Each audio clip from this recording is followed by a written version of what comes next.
Chapter 1. Alice was beginning to get very tired of sitting by her sister on the bank, and of having nothing to do. Once or twice she had peeped into the book her sister was reading, but it had no pictures or conversations in it. And what is the use of a book, thought Alice, without pictures or conversations?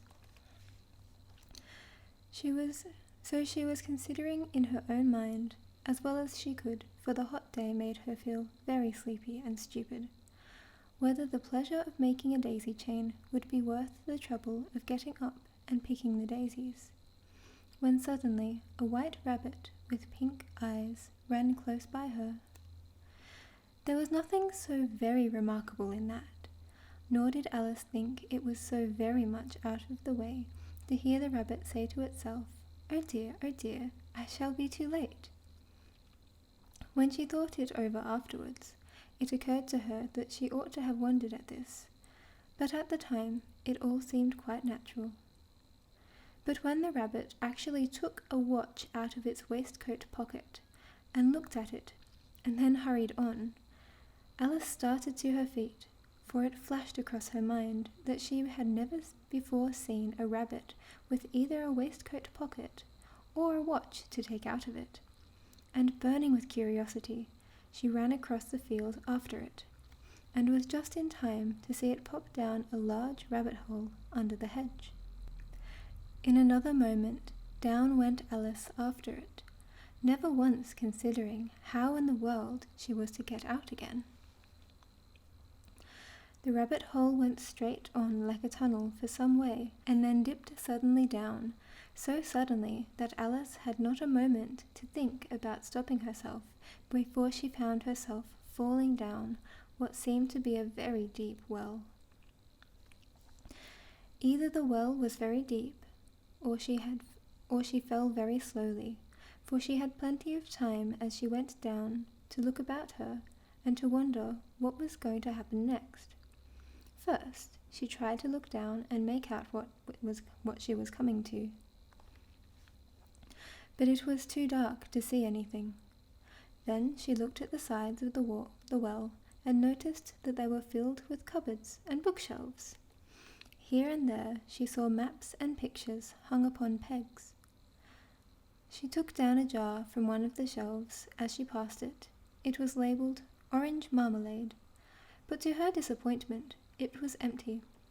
She did not like to drop the jar for fear of killing somebody underneath, so managed to put it into one of the cupboards as she fell past it. Well, Alice thought, that was a very deep voice for a young girl. Well, Alice thought to herself, after such a fall as this, I shall think nothing of tumbling downstairs. How brave they'll all think me at home. Why, I wouldn't say anything about it, even if I fell off the top of a house, which was very likely true. Down, down, down. Would the fall never come to an end? I wonder how many miles I've fallen by this time, she said aloud. I must be getting somewhere near the centre of the earth. Let me see. That would be 4,000 miles down, I think. For you see, Alice had learnt several things of the sort in her lessons in the schoolroom. And though this was not a very good opportunity for showing off her knowledge, as there was no one to listen to her, still it was good practice to say it over. Yes, that's about the right distance. But then I wonder what latitude or longitude I've got to. Alice had no idea what latitude was, or longitude either, but thought they were nice grand words to say. Presently she began again. I wonder if I shall fall right through the earth. How funny it'll seem to come out among the people that walk with their heads downwards. The antipathies, I think. She was rather glad there was no one listening this time, as it didn't sound at all like the right word. But I shall have to ask them what the name of the country is, you know. Please, ma'am, is this New Zealand or Australia? And she tried to curtsy as she spoke. Fancy curtsying as you're falling through the air. Do you think you could manage it? What an ignorant little girl she'll think me. No, it'll never do to ask. Perhaps I shall see it written up somewhere. Down, down, down. There was nothing else to do, so Alice soon began talking again. Diana'll miss me very much tonight, I should think. Diana was the cat. I hope they'll remember her saucer of milk at tea time. Diana, my dear, I wish you were down here with me. There are no mice in the air, I'm afraid, but you might catch a bat, and that's very like a mouse, you know. But do cats eat bats, I wonder? And here Alice began to get rather sleepy, and went on saying to herself, in a dreamy sort of way, do cats eat bats? Do cats eat bats? And sometimes, do bats eat cats? For you see, as she couldn't answer either question, it didn't much matter which way she put it. She felt as that she was dozing off, and had just begun to dream that she was walking hand in hand with Dinah, and saying to her very earnestly, Now, Dinah, tell me the truth. Did you ever eat a bat? When suddenly, thump, thump, down she came upon a heap of sticks and dry leaves, and the fall was over. Alice was not a bit hurt, and she jumped onto her feet in a moment. She looked up, but it was all dark overhead. Before her was another long passage, and the White Rabbit was still in sight, hurrying down it. There was not a moment to be lost. Away went Alice like the wind, and it was just in time to hear it say, as it turned a corner, Oh, my ears and whiskers, how late it's getting! She was close behind it when she turned the corner, but the rabbit was no longer to be seen. She found herself in a long, low hall, which was lit up by a row of lamps hanging from the roof. There were doors all around the hall, but they were all locked, and when Alice had been all the way down one side and up the other, trying every door, she walked sadly down the middle, wondering how she was ever to get out again. Suddenly she came upon a little three-legged table, all made of solid glass. There was nothing on it but a tiny golden key, and Alice's first idea was that this might belong to one of the doors of the hall. But alas, either the locks were too large or the key was too small. But at any rate, it would not open any of them. However, on the second time round, she came upon a low curtain she had not noticed before, and behind it was a little door about 15 inches high. She tried the little golden key in the lock, and to her great delight, it fitted. Alice opened the door and found that it led into a small passage, not much larger than a rat hole. She knelt down and looked along the passage into the loveliest garden you ever saw. How she longed to get out of that dark hall and wander about among those beds of bright flowers and those cool fountains. But she could not even get her head through the doorway. Even if my head would go through, thought poor Alice, it would be of very little use without my shoulders. Oh, how I wish I could shut up like a telescope. I think I could if I only knew how to begin. For you see, so many out-of-the-way things had happened lately that Alice had begun to think that very few things indeed were really impossible. There seemed to be no use in waiting by the door, so she went back to the table, half hoping she might find another key on it, or at any rate a book of rules for shutting people up like telescopes. This time she found a little bottle on it, which certainly was not here before, said Alice. And tied around the neck of the bottle was a paper label with the words, Drink Me, beautifully printed on it in large letters. It was all very well to say, Drink me, but the wise little Alice was not going to do that in a hurry.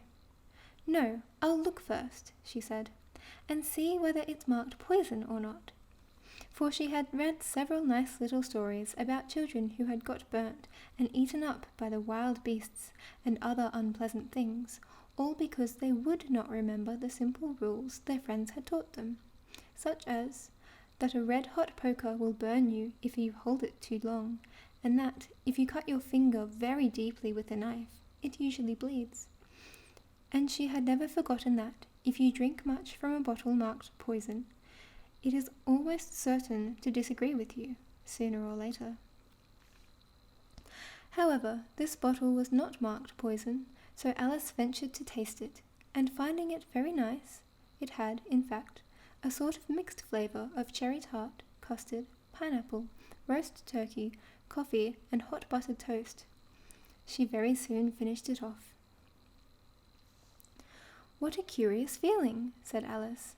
"I must be shutting up like a telescope." And so it was indeed.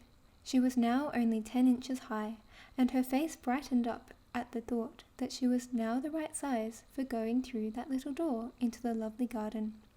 First, however, she waited for a few minutes to see if she was going to shrink any further. She felt a little nervous about this, for it might end, you know, Alice said to herself, in my going out altogether, like a candle. I wonder what I should be like then. And she tried to fancy what the flame of a candle looks like after that candle is blown out, for she could not remember ever having seen such a thing. After a while, finding that nothing more happened, she decided on going into the little garden at once. But alas for poor Alice! When she got to the door, she found she had forgotten the little golden key, and when she went back to the table for it, she found she could not possibly reach it. She could see it quite plainly through the glass, and she tried her best to climb up one of the legs of the table, but it was too slippery, and when she had tired herself out with trying, the poor little thing sat down and cried. "Come, there's no use in crying like that," Alice said to herself, rather sharply. "I advise you to leave off this minute." She generally gave herself very good advice, though she very seldom followed it, and sometimes she scolded herself so severely as to bring tears into her eyes, and once she remembered trying to box her own ears for having cheated herself in a game of croquet she was playing against herself, for this curious child was very fond of pretending to be two people. "But it's no use now," thought poor Alice, "to pretend to be two people. Why, there's hardly enough of me left to make one respectable person." Soon her eyes fell onto a little glass box that was lying under the table. She opened it and found in it a very small cake, on which the words, "Eat me," were beautifully marked in currants. "Well, I'll eat it," said Alice, "and if it makes me grow larger, I can reach the key, and if it makes me grow smaller, I can creep under the door. So either way, I'll get into the garden, and I don't care which happens." She ate a little bit, and said anxiously to herself, "Which way, which way?" holding her hand on the top of her head to feel which way it was growing, and she was quite surprised to find that she remained the same size. To be sure, this is what generally happens when one eats cake, but Alice had got so much into the way of expecting nothing but out-of-the-way things to happen, that it seemed quite dull and stupid for life to go on in the common way. So she set to work, and very soon finished off the cake. That was chapter 1 of Alice in Wonderland. I hope you enjoyed it, and I hope that I didn't speak too fast towards the end. I was aware that I was speeding up. It's something I need to work on. If you enjoyed this video, please let me know. And if you want to hear the next chapter, also please let me know. And I will see if I can find time to read it to you.